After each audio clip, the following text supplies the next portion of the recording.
Are you feeling disconnected from yourself? Are you disengaged with your own life and have unhealthy relationships? And are you ready to truly love yourself and let go of what's been holding you back? If this sounds like you, I welcome you to grab your pen, paper, your coffee, tea, your water, whatever it is, and tune into today's episode of the Coffee and Confidence Show. Today's episode is episode 17, and it's titled Just Love Yourself.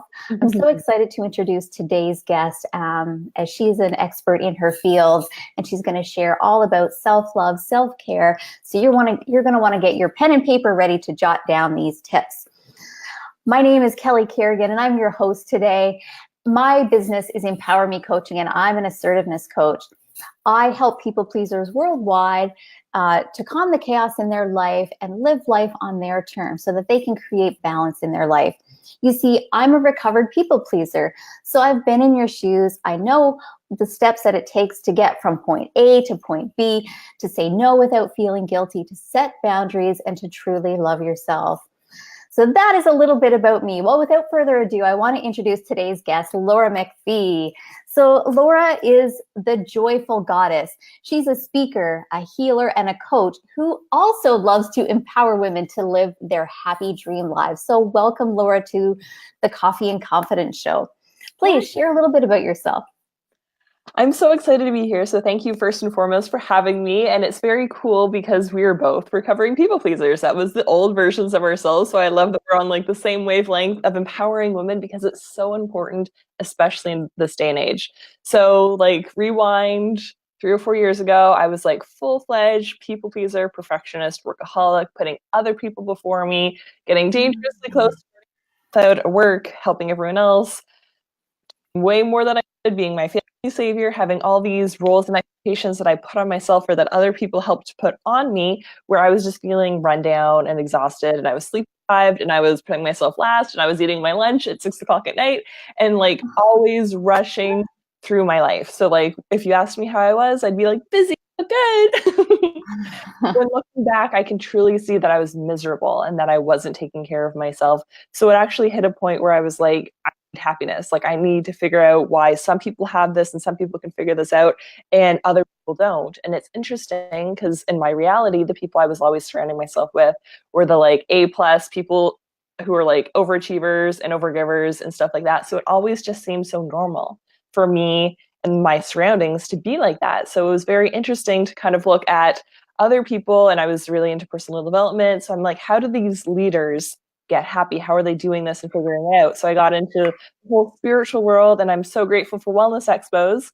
And I actually went and met Denise Carson. She's my theta healer and life coach, and she's been incredible on my journey because I actually shifted in that exact day when I went to a presentation about letting go of worry and letting go of stress. She gave us strategic tools that helped us so that I could like question my thoughts and stop having a never-ending to-do list and keeping me up at 2 o'clock in the morning, being like, should I log back in and do work and like actually move towards getting these deadlines down, or should I just like continue to like lay here anxiously thinking about all the things that I have to do? So she was able to just do some healing work and awesome stuff in a 30-minute presentation, and it completely changed my life. So I was like, I don't know what you did, but I need more of this. And then that kind of started me on my spiritual journey to be where I'm at today, where I was first a happiness coach and healer full time, and that felt amazing and incredible. And that was the dream happy life that I had 3 years ago. I had achieved what I'd put down on my manifestation list, what I put down on my vision boards, and I'm like, this is incredible. This is so awesome. And then came through. So now I'm a joyful goddess, and I love empowering people to the next level, because now happy is like, that's a baseline. Why wouldn't you just be happy every day and then strive and move and enjoy a joyful state more often than not? I love that. Like happiness is just a baseline. Yes. Why settle for just happy? That's such a great way to put it. I love that, Laura. Yeah, why settle for happy? Okay, when you can be joyful, when you can rise above that. Love it. Oh, yeah. So thank you. I mean, I just love your energy. I'm really excited for you to share the tips that you have with everybody. Before we move on, though, it's the Coffee and Confidence Show. We've got confidence, and it's time for what is in your cup. Awesome. All right, in my cup today, the viewers have seen my cup before. It's one of my favorites, Mary Poppins. Very one of my favorite childhood movies, and In my coffee. In my coffee is coffee. In my cup is coffee. Nice. There's also so much gratitude in this cup today. So much gratitude for the universe. And yesterday, I just wrote in my gratitude journal this morning, and it's just been so amazing. I'm just like, yeah, universe, you totally got my back. Yeah. So this cup is overflowing with gratitude as well as coffee this morning. So what's in your cup, Laura? Well, I have 2 cups, which is interesting because neither of them have coffee. I have water in one and a green smoothie in the other. And that's because I can't have coffee, guys. It's not that I'm against coffee. It's just that that tends to give me migraines. So it just doesn't vibe well with my body. But I'm also super overflowing with love. I woke up a little bit earlier this morning and I just felt so much love for myself. And I've been doing really awesome gratitude meditations as well. And I'm like, ooh, I want to turn this on and listen to it as I get ready. So I'm definitely overflowing with self-love and just feel great this morning. Oh, that's amazing. You just said listen to it when you're what were you listening to when you were getting ready? Oh, listening to a gratitude meditation. Okay. I am. So I'm a part of the universe. I'm one with everything. I'm grateful for everything in my body. I'm grateful for everything that works so well in my life. So then I was like, yeah, I love all the things. Oh, that's great. That's awesome. Yeah. So I want to remind everybody who is online, watching live, or if you're catching the replay, please, let us know that you're here. Say hello. We would love to have you join in the conversation. Yes. That's if you're live. And if you're catching the replay, please still let us know that you're here. We'll make sure that Laura, gets the comments or gets the questions. And we're here to serve you and give you some value. So if there's anything that you need some advice on or support with, please reach out because that's what we're here for. Yay. Yeah. So, we're talking about self-care and self-love. So I'm going to ask first, what is self-care? To me, it's the things that make me feel good in the run of a day. So it can look so different for different people, but my self-care rituals are my baseline. Some of them are non-negotiable, like having water and smoothies in the morning. And that's baseline versus 3 years ago. It was a big thing for me to add water in my day and leave my desk to go to the water cooler to get a little bit of water. So some of the things are baseline that just are non-negotiables that fill my cup up on a regular and consistent basis. And then there's above and beyond things like having a bath and going to a massage or Reiki treatments. So it's the things that make us feel good in our body. Right. And I love that you said it's different for everybody, right? Yeah. So for instance, myself, I love the whole idea and the concept of yoga, but yoga is not for me. Right. So it's like gardening, right? Some people really love gardening and find it therapeutic. Yes. Gardening's not for me. Right? So I love that you said that. It's different for everybody because what makes us feel good is all different. Yeah. Right? I agree. And now self-love. Is there a difference between self-care and self-love? I'd say that self-love has a lot more to do with your mindset around it. So if you're looking at the mirror and saying, I'm not good enough, I'm ugly, blah, blah, blah, this and that, all these things that are negative to yourself and you're beating yourself up and you're not being compassionate or gentle to yourself, then you're not really loving yourself. That if you put towards your good energy, I love you, I'm absolutely incredible, I deserve outstanding things, I'm so healthy, I feel so incredible in my life, I'm so grateful for all these things, then that is that self-love. That's giving yourself a healthy, positive thing in your mindset that propels you forward. And I feel like self-love is a very foundational piece because when you love yourself, you'll create more time and space and have more energy to actually do self-care. So I feel like that's step 1 on the building blocks.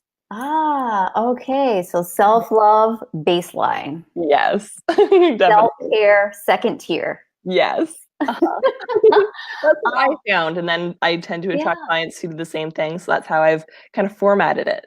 Well, that's great. I mean, I love doing these interviews and meeting individuals like yourself and learning all these little tips because, self-love and self-care is very important in my routine as well. But it's just so interesting to hear different perspectives and different philosophies of how they all work and the building blocks. So thank you for that. So if you've got your pen and paper, baseline, self-love, second tier, self-care, right? And start jotting down what that means for you.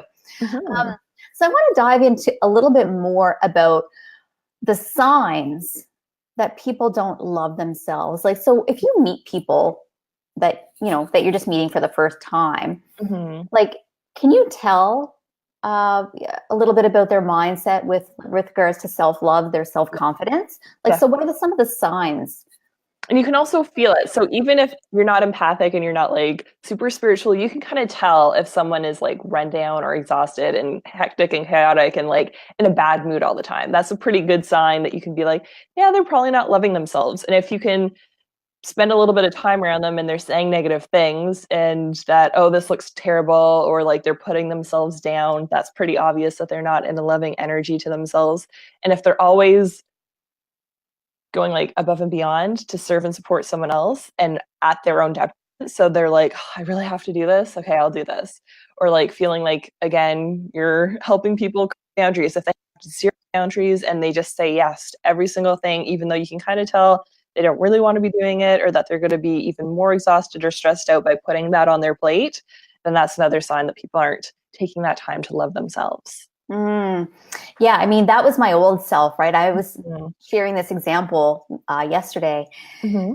I remember back in college, this is like a long time ago for me. Mm-hmm. And I was the only one with a car. And, a friend of mine was like, oh, would you get up at 4 a.m. and drive me to the airport? I'm like, I just stared at her. I wouldn't say yes or no. I'm like, oh gosh, like I really don't want to, but I feel that I have to. Mm-hmm. Yeah. So, I mean, I'm sure that people can relate to that Yep. Mm-hmm. for sure. Anytime of the day or night, people could ask me things, and I'd be like, okay. Right. So, No, dear God, no. um, But I would. right. So when I think of some things that come to my mind that I would like to discuss with you as well is Mhm. what about like their eating habits? Yes. So like putting eating or like peeing off, because some people, and I used to be like, yay, like corporate person and be like super attached to that like awesome identity of how I was always there doing all these things. And it kind of became, interestingly enough, a like sign of praise to be like, oh, I pee at the very last minute. Like I won't pee all morning long and then I'll like hold it until lunch. And it's like, that's not healthy. And we were like kind of getting like little pats on the shoulder to be like, yeah, we don't like drink enough water and we only have to pee once and we like put it off. And it's like having lunch at 3 or 4 in the afternoon and putting that off was like a good thing too, because you got your deadlines done and then you took care of yourself. So I feel like that's unfortunately a lot of mainstream things where you can be seen as a super hard worker or very good employee if you really don't prioritize yourself or your health at all. Right, right. And so typically when someone does not love themselves, what kind of diet are they consuming? It's usually not like organic and like well prepared. It's more like fast food more often than not, or like tons of restaurants. And some restaurants have like healthy and organic or vegan or options, but more often than not, that's not where people are going. They're choosing the quick, fast food chains. Like they're still very much in business, and a lot of the world is eating from that instead of being like, okay, on Sunday, I really, really love myself, so I'm going to meal prep and make some salads and do the little bits and pieces I need to so that I can just have healthy options throughout the week. Right. Yeah. Yeah, that's a big piece. And what about financially? Like when people don't love themselves, do they have like some financial habits? I'd say that they tend to overspend because instead of nurturing or loving themselves or connecting with another human being, it's easier to try to like fill that void with just shopping or going on a trip or something where they're outputting money and expecting happiness in return. Like I've Mhm. gone through those points as well. I'm like, I feel bad. Like emotional eating and emotional shopping are real, where people are like, I don't feel good and I have some money, so let's try to like convert this money into instant happiness. And unfortunately, that instant gratification lifestyle isn't actually fulfilling people on the soul level that they need to. They're still feeling disconnected or lonely or sad or overwhelmed and exhausted from doing those things, and then they feel really bad when they get their bill. Because I've also have clearing money blocks workshops where people have consistently gotten themselves into debt and credit card debt and all these things because they wanted to feel a little bit better or they wanted to be included. So even though they couldn't really afford that trip with their friends, they didn't want to say that they couldn't, so they went into more debt for it, and they're like, it really wasn't worth it. Like trying to get themselves out of the debt for the clothes and for trying to fit in and for all these different things, it wasn't worth it long term. But that instant gratification that they wanted to feel included and get that little bit of connection with some people in their life who were going to include them if they did these certain things, that's kind of what led them to not the greatest circumstances. Right. I had a Mhm. conversation with my dad this summer, and Yeah. uh, he said something that really stuck with me. And he said, that good feeling of when you buy something or get something new, it only lasts 35 days. He said, so think of it. You get a new truck. He used the example of a truck, right? He's like, Yes. you get a brand new truck and you get in, you're like, oh, that's that new smell. And, it's the way you feel when you sit in it and when you drive it. And you're like, Yes. this is awesome. He said, and that feeling lasts for about 35 days. And then, you get the real, like the reality sets in of like, OMG, like my payment is $700 a month and oh no. Or you're looking for that next, you're looking for that next thrill. Yeah. You're looking for that next jolt of happiness, right? Yes. So I thought that was really interesting. So 35 days is what my dad said. And I'm like, I've been really thinking about that and having some discussions with other people about that as well. So it's like, interesting. Have you ever heard this? Yeah, I haven't heard that. And I'd say for big purchases, definitely. But then I've also had people who will go out every day and spend money on like nice dinners and all these things. And it's just like they have to keep it going. Like they have to feel like if they stop or if they say no to someone once, it'll like crash their social life or they'll crash their version of who they've put forward. They're like masked to the world of who they should be. So it depends on what they're buying, I think, as well, too. Yeah, that makes sense for sure. Now, both of us have identified as, recovering people pleasers, like people pleasers as our past self. Yes. Now, me personally, I'm making it my mission to work with people pleasers, to empower them, right? So that they can get over their people pleasing behaviors. And, many people pleasers out there have lost their sense of self because they're putting everyone else's needs first. There's no time for them. Like you were saying at your job, you got praised for, staying at your desk longer, not taking washroom breaks, and then, achieving your goals and then eating lunch at 3, 4, 6 p.m. Yeah. That's not healthy because you can't, something like that, you can't keep up long term. And, I'm so glad that you're here today sharing your tips with all of the viewers, for self-care and self-love. So, all right, everybody, just get your pen and paper ready because Laura's going to share some fabulous tips and whatever it is she's going to share with you guys. I'm going to get my pen and paper ready too. Yeah. So what advice do you have, Laura? So first and foremost, that foundational piece of self-love is to focus on you first and to not think that it's selfish. Self-love is not selfish at all. It's the most loving thing that you can do to anyone because you can't give what you don't have. So if you like a cup or whatever, like 50% full. If you're only loving yourself at around 50%, then you're only loving the people around you at around 50%. They're not getting the full version of yourself that you could be showing up as. So sometimes when I work with those people pleasers, they don't want to focus on themselves. They perceive as selfish and they can't have that motivation be purely on themselves. So I encourage them to shift their mindset on it and say, don't your kids deserve double the amount of love that you're currently giving them? If you show up as a more loving mom to your children and to your husband and to your community and to your clients and your coworkers, don't they deserve that? So you putting yourself first and showing them and leading by example is so important. So to shift that mindset away from it's being selfish, because having those myths and that negative mainstream view of what we're doing holds people back from even starting. So it's important to see that. And then I encourage people to start with, I love you. It was actually really interesting how I learned about this. There was a documentary that I watched and it had a doctor who wanted her patients to learn better. So she got them to say, I love you as much as possible. And they saw differences in how much quicker they healed and how much better they felt in their self-esteem and a lot of really positive effects from saying this. So I really encourage you to look at the mirror and and it feels a little bit weird or funny or even fake at the beginning. And you can say it in your head if you want to start like that, as long as you start and look at yourself in the mirror so you can give that love to yourself because you're going around giving it to everyone else. So you need to be filling up your cup with it as well. So I encourage people to do that with something they're already doing in their life, because when you want to form new healthy habits, it's really easy to attach them to something you're already doing. So if you're brushing your teeth in the morning and you want to attach it to that, you can do that. I was doing really awesome evening rituals because I'm more of a night owl. So I was doing it with my moisturizer at night. So I was actually putting amazing moisturizer on my face and touching myself and being like, oh, yeah, I deserve this, instead of being like, rush, rush, rush, to-do list, blah, blah, blah. I was taking more time for me and giving myself a little bit more time in the day for myself. So whatever you feel called to for self-love, it's that mindset piece. So some people like to do the affirmations first. So just saying, I am love, I am healthy, I feel great, I deserve the best things in life. Whatever you feel called to for those.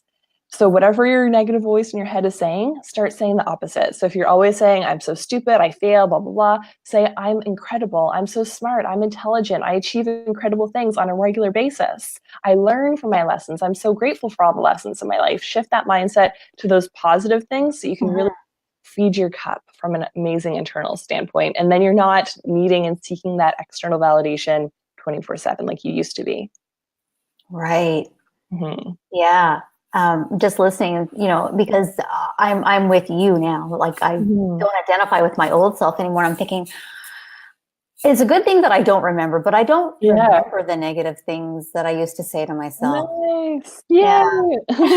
That's awesome. Which is a good place to be. Yes, definitely. Yeah.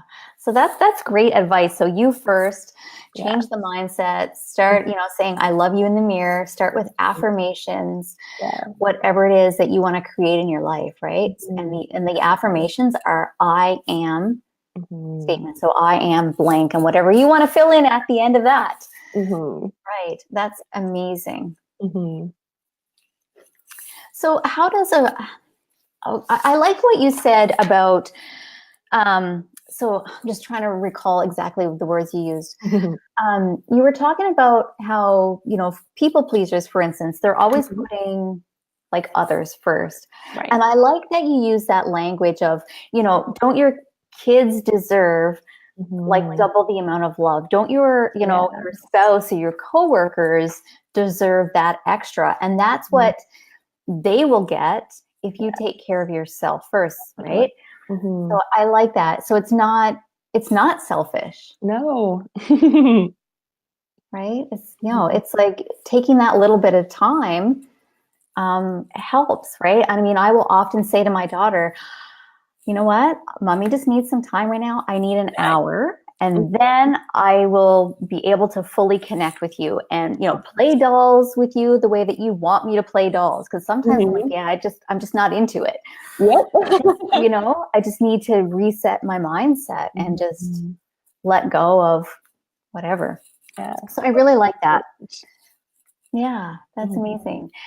So do you have some other things that you're wanting to share? Yes, definitely. And I love that you do that because it's about leading by example. So, for any other mothers out there, if you tell your kids to eat green vegetables and you're not doing it yourself, they're going to complain. They're going to be like, there's something off here. So, they can feel that motivationally too. If you're like always being like busy but good and like grinning and bearing it through your life, they'll feel that. Like, Mhm. you can always tell if someone just left the room who had a huge argument. Like, people can hear and feel that goes on in their life. So they'll tell from your actions how you're actually embodying your life. So just because you tell them to love themselves and to not let other people's opinions get and affect them or let bullies do them, like if you don't show up loving yourself, taking care of yourself and having that confidence, that high self-esteem yourself, they're never going to learn that.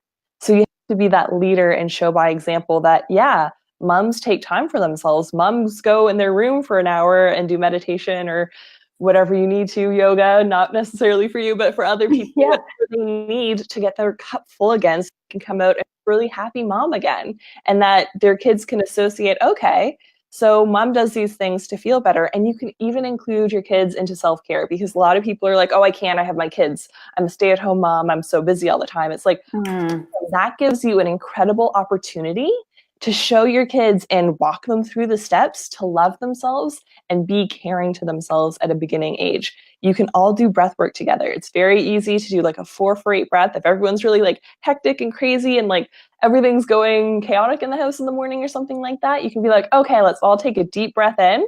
And if you're feeling like everyone's monkey mind and just really operating out of survival, you can be like, okay, we're all going to do a 4-for-8, and you can inhale and use your hands so that you can do it while they're doing it. At any age, kids can like watch your hands and see what you're doing. So you can inhale for 4, hold it for 4, and then exhale through your nose for 8. and just do that with your hands so that they know, okay, we're inhaling, we're holding, and then we're exhaling slower, so that they can get into that awesome self-care ritual for themselves, so that if they're out in the world and they're stressed out, then they're like, oh, I need to do breath work now, which a lot of people don't know how to do. And it's so powerful even to do that. And it can take a second to take a really deep breath when you need it. And you can have that little bit of time to reset yourself. Or you can encourage them to help you meal prep. Because I know growing up, we rarely ever were in the kitchen because my mom was busy doing stuff. And it was like, yeah, you just like don't bug people, like they're doing work. So even showing them this is how you take care of your body. This is why we take time to cut up vegetables and do these things to nourish our body instead of that fast food, junk food kind of system that people get caught up or trapped in, where they're like, we're always eating out, we're always on the go, it's in a rush, and they don't have the help. So you can even enlist your kids to help you in doing certain things depending on their age, and get you into that mindset where you have these helpers and they're learning how they can nourish their bodies, which is so important. And it'll prevent dis-ease down the line, because there's so many things.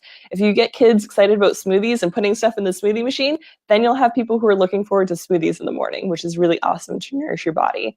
And there's so many other things. You can go for a walk together, you can do yoga or stretch together, you can put on music and dance together. There's so many things that you can incorporate with your kids so that they have really healthy coping mechanisms and tools in their toolbox when they're with you. Mm-hmm. Yeah, that's great. So I have two children. My son is in his fourth year university. My daughter's 10. My son, I've always taught him how to cook at a young age. You know, he was making himself like breakfasts and whatnot. And now that he's at university, he's like, I can't believe how many people my age don't know how to cook. So my son like follows a vegan lifestyle. So, you know, he's got like, you know, chickpeas and lentils galore and veggies galore. But he's like, yeah, people are just, you know, Kraft dinner, box macaroni, something easy and quick that's not nutritious whatsoever. So I really encourage more kids in the kitchen. Yes. I ate a ton of cereal in university and I'm like, that was not healthy. Yeah. I mean, there's some like grown adults that are quite happy to have cereal and toast for dinner. You know, and you know, it's not my choice. But there's so many nutritious foods out there. Yes. And like every once in a while as like a treat day, sure, that's fine. But research has shown, and you can look this up yourself, that our bodies need vegetables. You will live longer and not have health issues to the degree that other people are having if you choose to nourish your body with fresh fruits and vegetables and healthy portions and all that kind of stuff. Yeah. So far what I've written down is like the first tip you have is like you first, right? So by saying I love you, the affirmations, and it's not selfish, because when you love yourself, you can give so much more love and more patience and of yourself to other people. And the second thing that I wrote down is be inclusive. So when it comes to your self-care routine, is include your family, include your kids, so that you are modeling by example and you're teaching them some valuable skills that they're not necessarily getting at school, that they're not necessarily getting otherwise. That's really important as an important foundation to set at home. Yes, definitely. Awesome. All right. Do you have anything else for us? I love the be inclusive, and then I also love the other end of the spectrum. So I don't want people to be like, oh, I always have to do stuff with my kids. There's also the other end of the spectrum where you can take time for yourself and you can ask for the support of your community. Like, we're communal beings. And 100 years ago, it wouldn't just be a mom and a dad with the kids. It'd be a whole community of friends and grandparents and all that who would help us. So to get more in that mindset of how can I get support from the resources I currently have. So I have worked with single moms who are like, well, I can't, I'm by myself. Like, there's no way I can literally have a bath for an hour. It's like, well, who are your other friends? And she had other single mom friends. So I'm like, well, why don't you team up, and certain days of the week, you watch someone else's child, and then you have a couple hours to yourself to go read a book, to do something that you want, to move yourself forward, to come to these sessions, to go to an awesome spa and have a massage, to do whatever you need for yourself, to have like a little bath, to do whatever you need, to do like your pedicure or whatever you want for yourself. You can create that space and time for yourself, even if you're a single mom, even if you feel like you're completely alone in this. Start looking outward at all the opportunities that you have for support and ask people. the worst they can say is no. And if you never ask, the answer will always be no. So just ask and say, I want to create win-win situations. Like I live a life now where I only create win-win situations. So I make that clear in my intentions with anyone that I do anything with, that I want a win-win situation. So if this doesn't feel good, we'll find a way for this to feel amazing for both of us, or it just isn't the right fit. So you can have that same intention and be like, awesome. So with my husband, he wants to do boys' nights and do this or do whatever, and I want to do this. So you can have those switch off nights so that you prioritize yourself. And I wish that I had a mother who growing up would take time for herself, because then that would have been modeled to me. Like my modeling of motherhood is like devote everything plus more to your children. And that's unhealthy. That's very codependent and unsustainable. So when I was shifting these things, I was even questioning, like, how do you do that? Like, how could that even be possible for like a mom to like go on her own trip, or a mom to like leave the kids like for a night? It was so like crazy to me. And it's like that wasn't a healthy system for me to have a framework of. And I really wish that I had had that model to me. And I'm so excited that I'll be modeling that to my kids one day, because it's so important for everyone to know how to fill their cup, and that everyone can take the time that they need to do that without feeling bad or guilty or anything like that. Yeah, that's some amazing reminders right there. Like that's it. I don't need to add anything to that. That's just Yay. that's amazing. So supported. Yeah, that's fantastic. So, I want to invite you, of course, if you have some other things to share, please share it. And, I also want to invite you to share with people how they can get in touch with you. Awesome. Well, I don't have any other things that I had written down before that I wanted to get to you guys. So if you don't have any questions, then I'll just share how you guys can connect with me after the show. And I love Facebook friends, so definitely feel free to add me as a friend and connect with me. Just say hi, watch the episode, or if you have any questions afterwards, definitely leave comments or send me a private message if you're like, I don't want other people to know this. Because sometimes that happens and it's like, I get that question a million times. So it's even if you feel like something stupid in your head, or you're like, I kind of can't figure out an affirmation for myself. Like, is this a really positive thing for me to say? Like, because I'll find that some people at the beginning of their journey will kind of stumble and have some areas for growth. So if you feel called to do that, definitely reach out to me. My website is coachlauramcphee.com. I also have an awesome Facebook group called Be Your Best Self, and that's completely free to join. And I also offer different challenges in there, depending on what I'm feeling called to serve and support people with. So I've done challenges for like 5 or 7 days on gratitude, on self-love, on self-care, on all these different things to support you on your journey and kind of kickstart these new habits into your life and get the different tools that you want so that you can decide which ones are for you. Because whatever you feel called towards on this journey, you want to listen to your inner voice. So that's like another little key thing about self-care that I also want to bring up, is that some people will look at a guru or a book or a coach or someone that they've put on a pedestal and say, okay, they do yoga, they do meditation, they drink their green drink, they do this, they never have coffee, they're like all these things. And it's kind of this like format that they copy and paste into their life, and it doesn't work for them. And then they beat themselves up that I can't do yoga, and I really want to do yoga, but like I've done yoga for a month and it feels terrible and I hate it and I dread it. Where you used to like running, it's like, so go run. Like you can shift and change your self-care ritual for who you are, and there's no guru or anyone outside of yourself who can tell you what feels good for you and what your next baby step is. So I love to empower people to actually figure that out for themselves, and I love helping my clients with that because they've had other experiences where they're like, yeah, like I totally beat myself up that I wasn't doing these things, or that I tried for a year to do this and it felt terrible. And it was just like, I had to do it to check it off my self-care list. But it wasn't filling me up. And I'm like, that's counterproductive. You don't need to be doing those things.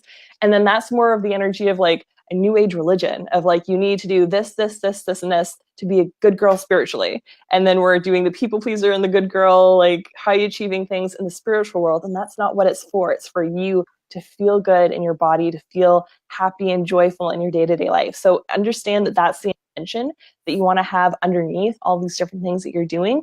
Is it making me feel more love?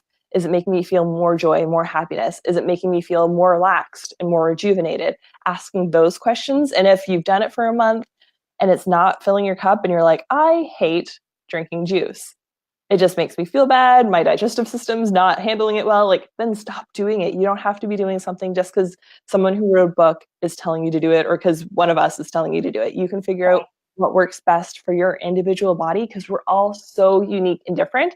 So while some themes will go extremely well in everyone's life, some of them really will be out of alignment. So it's up to you to figure that out for yourself and for you to be empowered, because I also find people will want to copy and paste what other people are doing, and that's kind of like the easy way out, instead of figuring out and taking that time to even go inward and trust your intuition or your gut and what that's telling you. So that's super important, and I wanted to make sure that was said. Mm-hmm.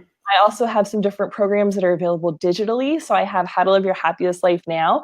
So that's incredible for people pleasers and perfectionists and workaholics, because it walks you through the steps of self-love and self-care, having an attitude of gratitude, because gratitude is such a high frequency energy. Like, love is the highest frequency energy. And then when you're in that grateful state, you attract more of what you desire to you. And it's incredible to be in that loving, grateful state more often than not. And then I section on boundaries and assertiveness to really support you on your journey, so you can feel like you can take these comfortable baby steps that are just slightly outside your comfort zone on a regular, consistent basis to get you where you want to be going. So if any of these programs are like calling your name and you're like, ooh, I really want to do that, let me know. We can figure out which one actually works for you. And I'm also offering some clarity calls to people. I'm opening up a little bit of space in my practice very soon. I'm having a wellness expo this weekend. So I'm like, yeah, I need to create more space for people in my life to help serve them and support them. So if you're feeling called to really focusing and making yourself a priority, definitely reach out to me, and we'll get on a complimentary call for about 30 minutes and see where your next best steps are. And if they're with me, then that'll be awesome. If they're not, then I'll give you tons of awesome resources and things that'll support you on your next steps. So I definitely will support you in those ways. Yeah, that's amazing. So I welcome everybody, and I encourage everybody to reach out to Laura and, send her a friend request, join their group, and just, reach out, because we're all here to support one another. Yes. And, so if Laura's really resonating with you, please reach out, because she's amazing. Well, thank you so much for being on episode 17 of the Coffee and Confidence Show, Laura. Thank you. It's a pleasure to have you here. So for all the viewers out there, if you've enjoyed this episode of the Coffee and Confidence, I want to let you know it is a weekly show. So every Thursday morning, you can tune in live right here on Facebook for the Coffee and Confidence Show. So next Thursday, we're going to be talking confidence once more with my next guest. And so, yeah, I look forward to having you tune in. I also have a private Facebook group called the Coffee and Confidence Group. And, I'm going to leave the link there when we're all done. And Laura, of course, I welcome you to leave your links in the comments once we're done the show as well. Awesome. I will. All right. All right, guys, have an amazing week, and we will chat with you soon. Bye. Bye.